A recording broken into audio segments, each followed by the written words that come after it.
Hi everyone, welcome to back Ved classes.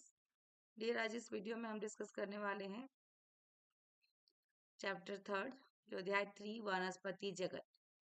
2 chapter तक already हम solve करवा चुके हैं डियर, जो कि आपका हिंदी मीडियम में ऑलरेडी पूरा है। और आज हम लोग 3 चैप्टर डिस्कस करने वाले हैं, पढ़ने वाले हैं। इन चैप्टर से भी क्वेश्चन अच्छे आते हैं एग्जाम में, चाहे नीट का एग्जाम दीजिए, बीएससी नर्सिंग का हो या फिर मेडिकल फील्ड में, जिस फील्ड में आप जाना चाहते हैं, ये चैप्टर से भी क्वेश्चन 2 या 3 4 5 भी क्वेश्चन पूछ देते हैं। सभी चैप्टर तो इम्पोर्टेंट होते हैं डियर अपने अपने जगह पे, क्योंकि सब चैप्टर से कभी कभी क्वेश्चन। इस बार मैं बीएससी नर्सिंग का मैं बात करूं झारखंड का, तो डियर बिल्कुल बेसिक बेसिक क्वेश्चन, ज्यादातर क्वेश्चन लिया गया था। तो हर एक साल अलग ही पैटर्न से क्वेश्चन आता है, लेकिन क्वेश्चन देखने के बाद इतना तो समझ में आ जाता है कि किस लेवल का क्वेश्चन दे सकता है नेक्स्ट ईयर। जैसे 2023 की मैं बात करूं यहाँ की, तो 23 में आपका ये दिया था, पेपर सही था, ठीक ठाक था। उसी के अनुसार हम लोग सोचे कि 24 में भी पेपर आएगा, तो सेम वैसा ही आया डियर। तो ऐसे क्या होता है, प्रीवियस पेपर देखने के बाद कुछ थोड़ा बहुत आइडिया लग जाते हैं। चैप्टर के अंदर में डियर शैवाल के बारे में, ब्रायोफाइट, टेरिडोफाइट, जिम्नोस्पर्म, एंजियोस्पर्म के बारे में पढ़ने वाले हैं। इसमें डियर जो पिछले अध्याय में हमने देखा था कि विटेकर 1969 द्वारा सुझाए सजीवों के प्रमुख वर्ग के विषय में पढ़ा था। इसमें उन्होंने 5 kingdom, Monera, protista, fungi, animalia तथा प्लांटी सुझाए गए थे। इस अध्याय में हम प्लांटी जगत, जिसे वनस्पति जगत भी कहते हैं, ठीक है, के बारे में तथा वर्गीकरण के विषय में विस्तार से पढ़ेंगे। इसके बारे में यानी कि प्लांटी जगत या फिर वनस्पति जगत कहें आप, इसके बारे में बिल्कुल डिटेल में हम लोग को पढ़ना है। हमें यहाँ पर इस बात पर ध्यान देने की आवश्यकता है कि वनस्पति जगत के विषय में समय अनुसार परिवर्तन आया है। फंजाई जो कवक है डियर तथा मोनेरा तथा प्रोटिस्टा वर्ग के सदस्य, जिनमें कोशिका वीति होती है, अब प्लांटी वर्ग से निकाल दिए गए हैं, ठीक है ना। यद्यपि वे पहले दिए गए वर्गीकरण के अनुसार एक ही जगत में होते थे, इसलिए साइनोबैक्टीरिया, जिसे नील हरित शैवाल कहते थे, अब शैवाल नहीं है। इस अध्याय में हम प्लांटी के अंतर्गत शैवाल, ब्रायोफाइट, टेरिडोफाइट, जिम्नोस्पर्म तथा एंजियोस्पर्म के विषय में पढ़ने वाले हैं। तो इस तंत्र को प्रभावित करने वाले बिंदुओं को समझने के लिए एंजियोस्पर्म के वर्गीकरण को देखें। पहले दिए गए वर्गीकरण में हम आपका आकृति के गुणों जैसे प्रकृति, रंग, पत्तियों की संख्या तथा आकृति के आधार पर आदि पर वर्गीकरण करते थे। वे मुख्यतः कायिक गुणों अथवा आपका पुमंग की रचना के आधार पर हैं, तथा लिनियस के अनुसार ऐसे वर्गीकरण कृत्रिम थे, क्योंकि उन्होंने बहुत ही समीप वाले संबंधित स्पीसीज को अलग कर दिया था। इसका कारण था कि वे बहुत ही कम गुणों पर आधारित थे। कृत्रिम वर्गीकरण में कायिक तथा लैंगिक गुणों को समान समानता मान्यता दी गई थी। यह अब स्वीकार नहीं है, क्योंकि हम जानते हैं कि कायिक गुण में प्रायः पर्यावरण के अनुसार परिवर्तन हो जाता है। इसके विपरीत प्राकृतिक वर्गीकरण जीवों में प्राकृतिक संबंध तथा बाह्य गुणों के साथ साथ भीतरी गुणों जैसे पराच रचना, शरीर आपका और भूर्ण विज्ञान तथा पादप रसायन के आधार पर विकसित हुआ है। पुष्पी पादपों के इस वर्गीकरण को जॉर्ज बेंथम तथा आपका जोसेफ डाल्टन हुकर ने सुझाया था। पुष्पी पादपों के इस वर्गीकरण को, ठीक है, पुष्पी का George Bentham and Joseph Dalton Hooker ने सुझाया था। नेक्स्ट डियर, वर्तमान में हम जाति वृत्तीय वर्गीकरण तंत्र, जो विभिन्न जीवों में विकासीय संबंध पर आधारित है, वो स्वीकार करते हैं। इससे यह पता लगता है कि समान टैक्सा जो है कि जीव को पूर्वज एक ही थे, जो उसके पूर्वज थे एक ही था। अब अब हम वर्गीकरण की कठिनाइयों को हल करने के लिए विभिन्न सूचनाओं तथा अन्य स्रोतों का उपयोग करते हैं। यह तब और भी कठिन हो जाता है उसके पक्ष में कोई भी जीवाश्मी प्रमाण उपलब्ध ना हो। संख्यात्मक वर्ग की, जिसे हम सरलता से काम आपका लिखिएगा कईट्रीकृत किया जा सकता है, कईट्रीकृत किया जा सकता है, सभी अलोकनीय गुणों पर आधारित है। देन सजीवों के सभी गुणों को एक नंबर तथा एक कोड दिया गया है, एक नंबर या एक कोड दिया गया है, और इसके बाद इसे प्रोसेस किया जाता है। इस प्रकार प्रत्येक गुण को समान महत्व दिया गया है, और उसी सारा समय सैकड़ों गुणों को ध्यान में रखते हुए आजकल वार्गिकीविद भ्रांतियों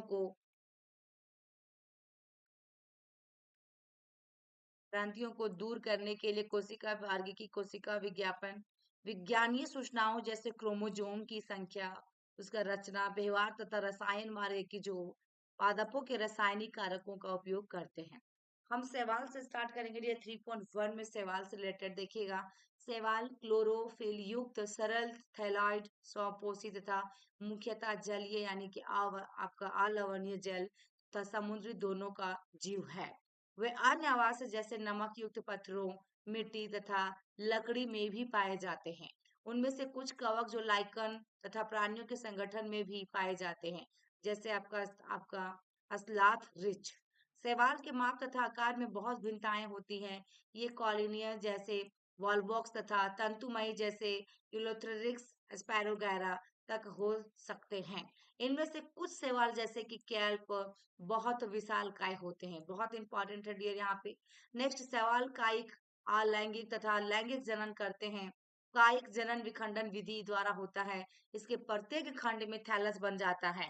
अलैंगिक जनन विभिन्न प्रकार के बीजाणुओं द्वारा होता है। सामान्य ये बीजाणु आपका जूस्पोर होते हैं। इनमें आपका कासभिक यानी कि फ्लैजिला होता है और ये चलायमान होते हैं। अंकुरन के बाद इनके पौधों बन जाते हैं। लैंगिक जनन में दो युग्मक संगलित होते हैं। ये युग्मक कासाभिक युक्त यानी कि फ्लैजिला युक्त तथा माप में समान हो सकते हैं, जैसे यूलोथ्रिक्स दिया गया। अथवा फ्लैजिला विभिन्न लेकिन समान माप वाले हो सकते हैं, जैसे स्पैरोगैरा। दोनों इंपॉर्टेंट है। ऐसे जनन को समयुग्मकी कहते हैं।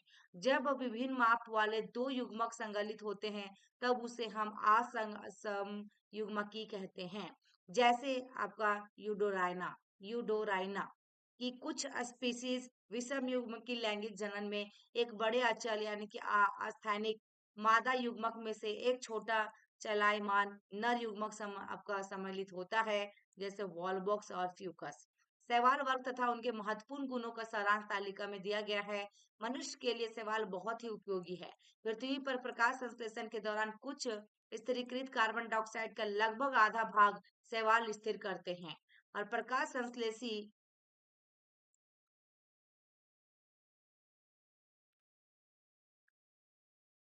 जीव होने के कारण शैवाल अपने आसपास के पर्यावरण में घुलत ऑक्सीजन का स्तर बढ़ा देते हैं। ये ऊर्जा के प्राथमिक उत्पादक होने के कारण बहुत महत्वपूर्ण है, क्योंकि ये जलीय प्राणियों के खाद्य चक्रों के आधार है।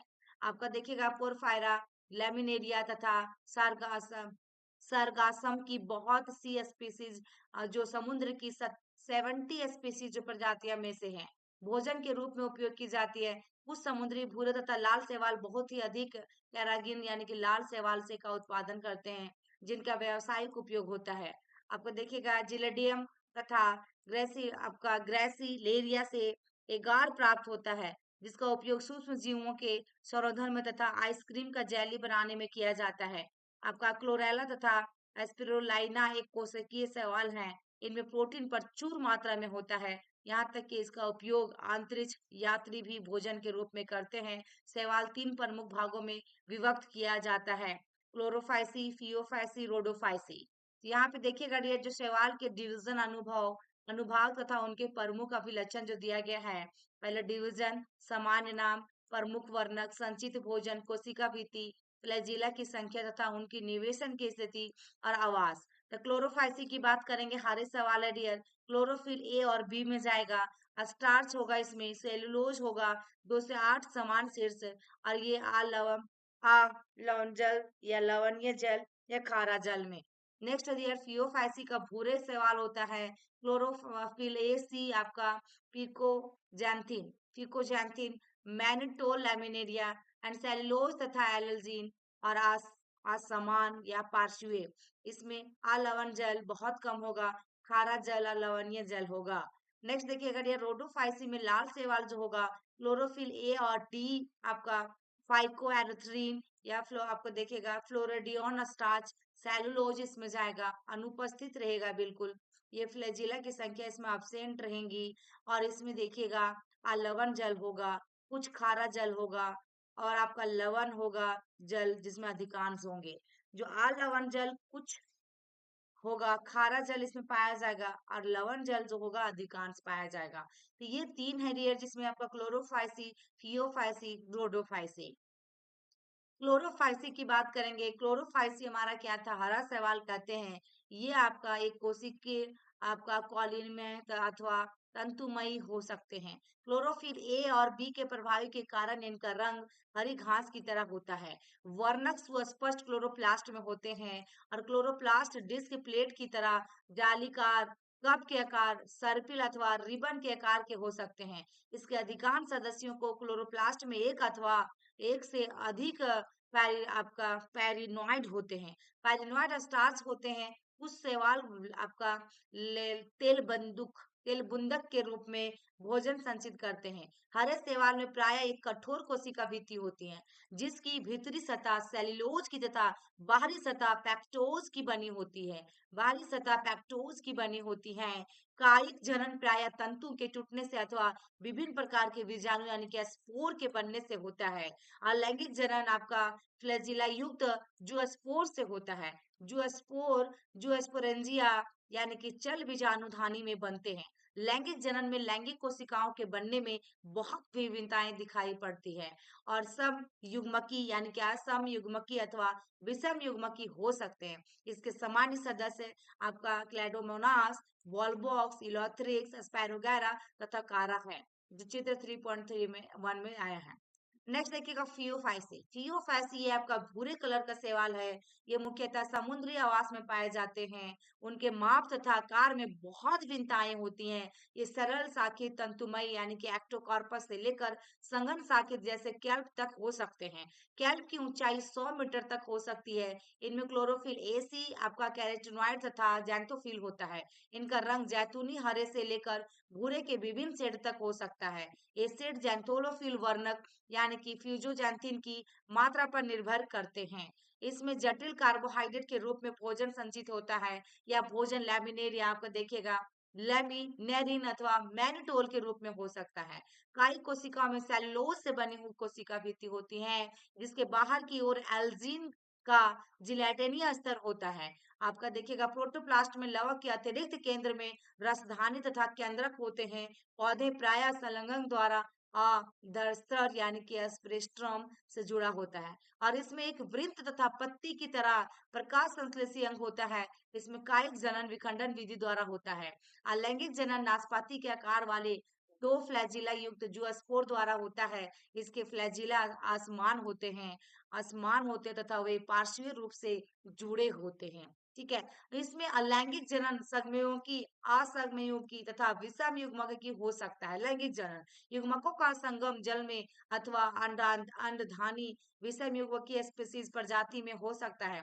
युग्मक जो पैरिफॉर्म नाशपाती आकार की होती हैं और इसकी पार्श्व में दो फ्लैजिला होते हैं। इसके सामान्य सदस्य होगा एक्टोकार्पस होगा और आपका डिएक्टियोटा होगा, लैमिनेरिया होगा, सारगामस होगा तथा फ्यूकस होगा। नेक्स्ट देखिएगा ये रोडोफाइसिस जो है लाल शैवाल होता है। इनका लाल रंग लाल वर्णक और आपका आर फाइकोएरिथ्रिन के कारण है।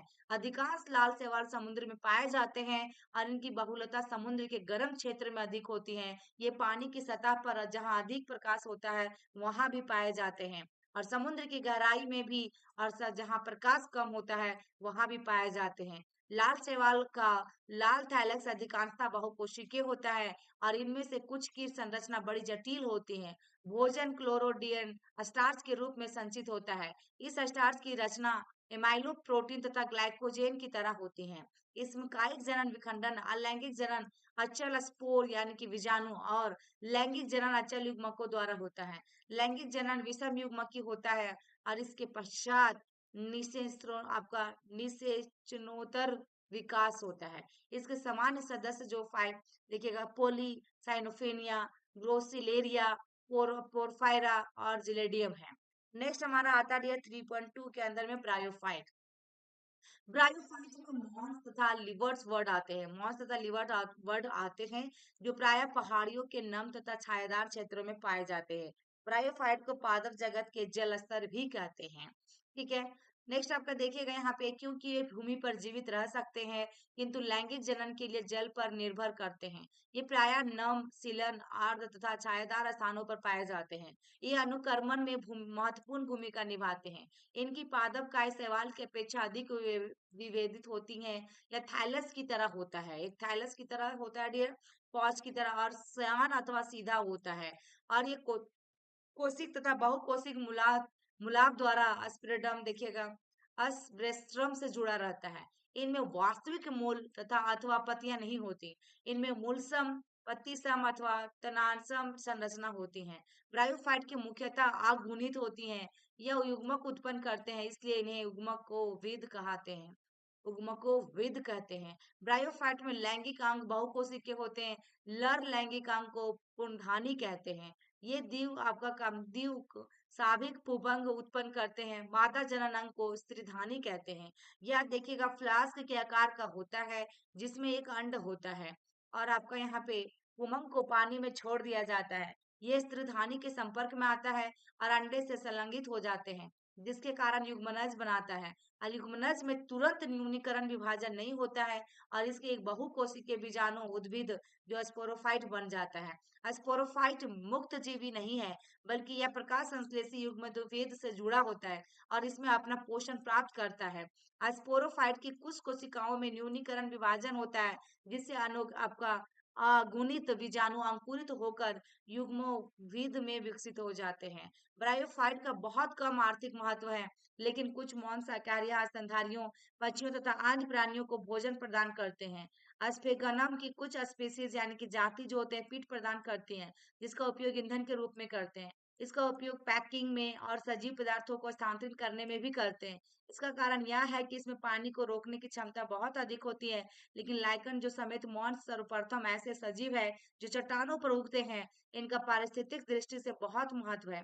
इनके चट्टानों को अपघटित किया और हर उच्च कोटि के पौधों को उगने के अनुरूप बनाया। चूंकि मॉन्स मिट्टी पर एक सघन परत बना देते हैं, इसलिए वर्षों की बौछारों मृदा को अधिक हानि नहीं पहुंचा पाती है और इस प्रकार की मृदा अपक्षरण को रोकते हैं। ब्रायोफाइट को लिवर्ट वर्ड तथा मॉन्स में विभक्त कर सकते हैं। नेक्स्ट हमारा है लिवर्ट वर्ड। इसके टाइप्स देखेंगे डियर। लिवर्ट वर्ड्स प्राय नमी छायादार स्थानों जैसे नदियों के किनारे, दलदले स्थानों, गीली मिट्टी, पेड़ों की छालों पर आदि उगते हैं। लिवर्ट वर्ड की पादपकाय थैला आपका थैलासाप यानी कि मार्केंसिया होती हैं।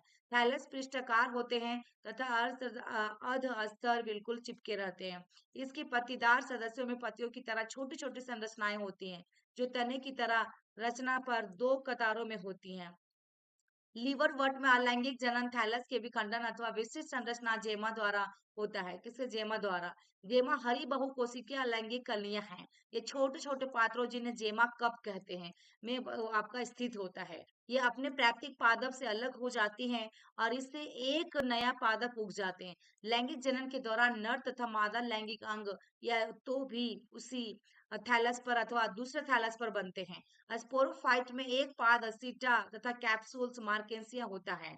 आपका देखिएगा मियोसिस के बाद कैप्सूल में अब स्पोर बनते हैं, स्पोर बनते हैं और स्पोर से अंकुरन होने के कारण मुक्त जीवी जो होता है युग्म को दुभिद बनते हैं। दूसरा में मॉन्स है। जीवन चक्र की प्रभावी अथवा युग्म को दुभिद होती है, जिसकी दो अवस्थाएं होती है। पहली अवस्था प्रथम तंतु है, जो स्पोर से बनता है। यह विसर्पी, हरा, शाखी तथा प्रायः तंतुमय होता है। इसकी दूसरी अवस्था पत्ती की तरह की होती है, जो प्रथम तंतु से पार्श्विक कली के रूप में उत्पन्न करती है। इसमें एक सीधा पतला तना सा होता है, जिससे सर्पिल रूप से पत्तियां लगी रहती हैं। बहुकोशिकीय तथा शाखित मूलाभ द्वारा मिट्टी से जुड़ी होती है। इस अवस्था में लैंगिक अंग विकसित होते हैं। मांस में ये कायिक जनन द्वितीय प्रथम तंतु के विखंडन तथा मुकुलन द्वारा होता है। लैंगिक जनन में लैंगिक अणु अंग पुंधानी तथा स्त्रीधानी पत्तीदार रोह की चोटी पर स्थित होते हैं। निषेचन के बाद युग्मनज से स्पायरोफाइट की विकसित होता है, जो पाद जो सीटा तथा कैप्सूल्स में आपका कैप्सूल में विभेदित रहता है। मॉन्स स्पायरोफाइट लिवर वर्ट की अपेक्षा अधिक विकसित होता है। कैप्सूल में स्पोर होते हैं। मियोसिस के बाद स्पोर बनते हैं। मॉन्स में स्पोर विकिरण की बहुत विस्तृत प्रणाली है। इसके सामान्य सदस्य जो होता है फुनेरिया होता है, पॉलीड्रकाइम होता है, रस्पेनगम होता है। नेक्स्ट देखिएगा 3.3 में डियर टेरिडोफाइट है। टेरिडोफाइट का सजावट में बहुत अधिक आर्थिक महत्व है। फूल वाले अधिकांश फर्न का उपयोग सजाने में करते हैं, सजावटी पौधों के रूप में उगाते हैं। विकास की दृष्टि के स्थल पर उगने वाले सर्वप्रथम पौधे हैं, जिनमें से होंगे उत्तक, जाइलम तथा फ्लोएम होते हैं। आप इन उत्तकों के विषय में विस्तार से अध्याय 6 में पढ़ेंगे। जीवाश्मी रिकॉर्ड के अनुसार टेरिडोफाइट 350 मिलियन वर्ष पूर्व प्रभावी वनस्पति थे और वे तने रूपी थे। टेरिडोफाइट के अंतर्गत आपका हॉस्ट्रेल तथा फर्न आते हैं। टेरिडोफाइट ठंडे, गीले, छायादार स्थानों पर पाए जाते हैं। यद्यपि कुछ रेतीली मिट्टी में भी अच्छी तरह उगते हैं। आपको याद होगा कि ब्रायोफाइट के जीवन में युग्म को द्विविध प्रभावी अवस्था होती है, लेकिन जो कि 3.3 में देखें, लेकिन टेरिडोफाइट में मुख्य पादप का या स्पोरोफाइट है, जिसमें वास्तविक मूल तना तथा पत्तियां होती हैं। इन अंगों में सुस्पष्ट संवरण ऊतक होते हैं। टेरिडोफाइट में पत्तियां छोटी, लघु पर उदाहरणतः जैसे कि आपका देखेगा सिलाजिनेला अथवा बड़ी महत्वपूर्ण हो सकती है, जैसे फर्न। स्पोरोफाइट में बीजाणुधानी होती हैं, जो पत्ती की तरह बीजाणु पर्ण पर लगी रहती हैं। कुछ टेरिडोफाइट में बीजाणु पर्ण सघन होकर एक सुस्पष्ट रचना बनाते हैं, जिन्हें शंकु कहते हैं। उदाहरण में देखा जाए सिलाजेनेला, फिर आपका इक्विसिटम। बीजाणुधानी के स्थित बीजाणु में आपका बीजाणु मार्त्य कोशिका में मियोसिस के कारण बीजाणु बनते हैं। बीजाणु अंकुरित होने पर एक अस्पष्ट छोटा बहुकोशिक मृतजीवी अधिकांशतः प्रकाश संश्लेषित आपका फैलाव युग्मकोद्भिद बनाते हैं, जिसे प्रेथेलस कहते हैं। इन आपका युग्मकोद्भिदों को उगने के लिए ठंडा, गीला, छायादार स्थान आपका चाहिए। इसकी विशिष्ट सीमित आवश्यकताएं हैं और निषेचन के लिए पानी की आवश्यकता कम होने के कारण आपका जीवित टेरिडोफाइट का फैलाव भी सीमित है और कम भौगोलिक क्षेत्रों तक सीमित है। युग्मकोद्भिद के नर तथा मादा अंग होते हैं, जिन्हें क्रमशः पुंधानी तथा स्त्रीधानी कहते हैं। पुंधानी से पुमनु को निकलने के बाद उसे स्त्रीधानी के मुंह तक पहुंचने के लिए पानी की आवश्यकता होती है। स्त्रीधानी में स्थित अंडे से नर युग्मक संकलन हो जाता है और युग्मनज बनाता है। उसके बाद युग्मनज को बहुकोशिकीय सुस्पष्ट स्पोरोफाइट बन जाते हैं और जो टेरिडोफाइट की प्रभावी अवस्था है। यद्यपि अधिकांश टेरिडोफाइट में जहां स्पोर एक ही प्रकार के होते हैं, उन्हें पौधों में सम बीजाणु युग कहते हैं। जो आपका सिलेजिना साल्विनिया दो प्रकार के हैं, वृद्ध बड़े तथा लघु छोटे स्पोर बनते हैं, जिन्हें हम विषम बीजाणु कहते हैं। बड़े वृद्ध बीजाणु यानी मादा तथा छोटे लघु बीजाणु नर से क्रमशः मादा तथा नर युग्मोद्भिद बन जाते हैं। ऐसे पौधों में मादा युग्मोद्भिद अपनी आवश्यकताओं की पूर्ति के लिए पैर्थिक स्पोरोफाइट से जुड़ा रहता है। मादा युग्मोद्भिद में युग्मनज का विकास होता है, जिससे एक नया शैशव भ्रूण बनता है। यह घटना बहुत महत्वपूर्ण समझी जाती है, जो बीजी प्रकृति की ओर ले जाती है। टेरिडोफाइट के 4 वर्ग है, जैसे क्लास होते हैं। साइलोपेसिडा जो साइलोटम होता है, लाइकोपेसिडा जो आपका सिलेजिनेला तथा लाइकोपोडियम, और आपका स्पिनोपेसिडा जो इक्विडिसम तथा टीरोपेसिडा जो ड्रैप्टोसिजम और टेरिस तथा एंडियटम। ठीक है। नेक्स्ट देखिएगा जिम्नोस्पर्म। अब आपका आ गया एक जिम्नोस्पर्म 3.4। जिम्नोस्पर्म में डियर देखिएगा जिम्नोस अनावृत स्पर्म बीज ऐसे पौधे हैं जिनमें बीजांड डंडाशय भित्ति से ढके हुए नहीं होते हैं और ये निषेचन से पूर्व तथा बाद में भी अनावृत ही रहते हैं। जिम्नोस्पर्म में मध्यम अथवा लंबे वृक्ष तथा झाड़ियां होती हैं। जिम्नोस्पर्म का सिकुआ वृक्ष सबसे लंबा है और आपका इनकी मूल प्राय मूसला मूल होती है और इसके कुछ जीनस की मूल कवक से सहयोग कर लेती है, जिसे कवक मूल कहते हैं, उदाहरण में पाइनस।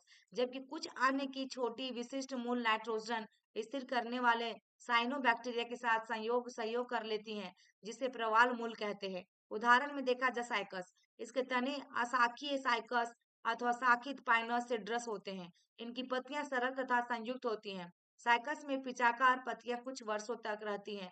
जिम्नोस्पर्म में पत्तियां अधिक ताप, नमी तथा वायु को सहन कर सकती हैं। शंखाकार आपका पौधों में पत्तियां सुई की तरह होती हैं। इनकी पत्तियों की सतही क्षेत्रफल कम, मोटी, क्यूटिकल तथा ग्रंथिक रंध्र होते हैं। इन गुणों के कारण पानी की हानि कम होती है। जिम्नोस्पर्म विषम बीजाणु होते हैं। वे अगुणित लघु बीजाणु तथा बृहद बीजाणु बनाते हैं। बीजाणु देखिएगा धानी में 2 प्रकार के बीजाणु उत्पन्न होते हैं। बीजाणुधानी बीजाणु पूर्ण पर होते हैं। बीजाणु पूर्ण आपका बीजाणु पर्ण सर्पिल की तरह तने पर लगे होते हैं। ये सलद अथवा संघन शंकु बनाते हैं। शंकु जिन पर लघु बीजाणु पर्ण तथा लघु बीजाणुधानी होते हैं, उन्हें लघु बीजाणुधानी अथवा नर शंकु कहते हैं। प्रत्येक लघु बीजाणु से नर युग्मकोद्भिद संतति उत्पन्न होती है, जो बहुत ही न्यूनीकृत होती है और यह कुछ ही कोशिकाओं में सीमित रहती है। इन न्यूनीकृत युग्मकोद्भिद को परागकण कहते हैं।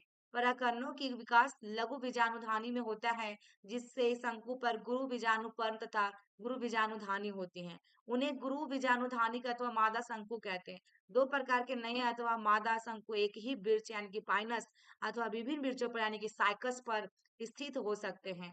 गुरु आपका बीजाणु मात्र कोशिका बीजांडकाय की एक कोशिका में विभेदित हो जाता है। बीजाय कांड एक स्तर द्वारा सुरक्षित रहता है और इस संघन रचना को बीजांड कहते हैं। बीजांड गुरु जो बीजाणु पर्ण पर होते हैं, जो एक गुच्छा बनाकर मादा शंकु बनाते हैं। गुरु बीजाणु में अर्थ कोशिका में मियोसिस द्वारा 4 गुरु बीजाणु बन जाते हैं।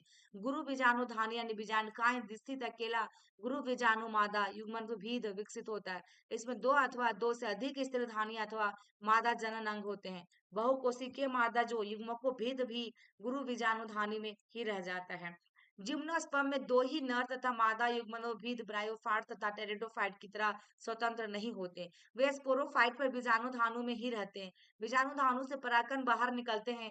ये गुरु बीजाणु पर्ण पर स्थित बीजांड के छिद्र तक हवा द्वारा ले जाए जाते हैं। परागकण से एक पराग नली बनती है जिससे नर युग्मक होता है। यह पराग नली आपका स्त्रीधानी की ओर जाती है और वहां पर शुक्राणु छोड़ देती है। निषेचन के बाद युग्मनज बनता है जिससे भ्रूण विकसित होता है और बीजांड से बीज बनते ये बीज ढके हुए नहीं होते हैं। यहाँ पे नेक्स्ट है आपका एंजियोस्पर्म। एंजियोस्पर्म में आपका परागकण तथा बीजांड विशिष्ट रचना के रूप में विकसित होते हैं जिसे पुष्प कहते हैं। जबकि जिम्नोस्पर्म में बीजांड अनावृत होते हैं। एंजियोस्पर्म के पुष्पी पादप है जिसमें बीज फलों के भीतर होते हैं। यह पादपों में सबसे बड़ा वर्ग है। उनमें आपका वास स्थान भी बहुत व्यापक है।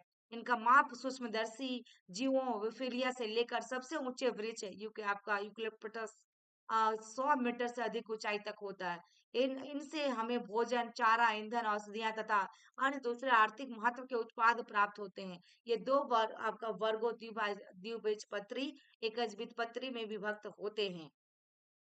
तो डियर आपका एंजियोस्पर्म द्विबीजपत्री और एक बीजपत्री यहाँ पे दिखाया गया है। सारांश भी डियर आप लोग के लिए बहुत इंपॉर्टेंट रहता है क्योंकि पूरा चैप्टर का यहाँ पे एक समरी में दे दिया जाता है कि आखिर ये क्या है। ठीक है, तो आई होप कि मेरी वीडियो आपको अच्छी लगी हो डियर, तो लाइक कीजिएगा, शेयर कीजिएगा। और आपको वीडियो मिल पा रही है डियर, आपके पास जा रहा है तो प्लीज डियर कमेंट बॉक्स में प्यारा से कमेंट कीजिएगा, बताइएगा कि आपको वीडियो कितना हेल्प कर रहा है, आपके लिए हेल्पफुल है भी या नहीं। पूरी चैप्टर ऐसे करवाए जाए कि नहीं करवाए जाए। 11 12 दोनों चैप्टर करवाए जाएंगे डियर। फिजिक्स केमिस्ट्री, फिजिक्स में तो नहीं, केमिस्ट्री का मैं पूरी कोशिश कर रही हूँ डियर कि केमिस्ट्री भी इसके बाद में कंप्लीट करवा दूँ हिंदी लैंग्वेज में। ठीक है, थैंक यू। फिर मिलते हैं नेक्स्ट वीडियो में चैप्टर 4 के साथ। तब तक के लिए बाय बाय।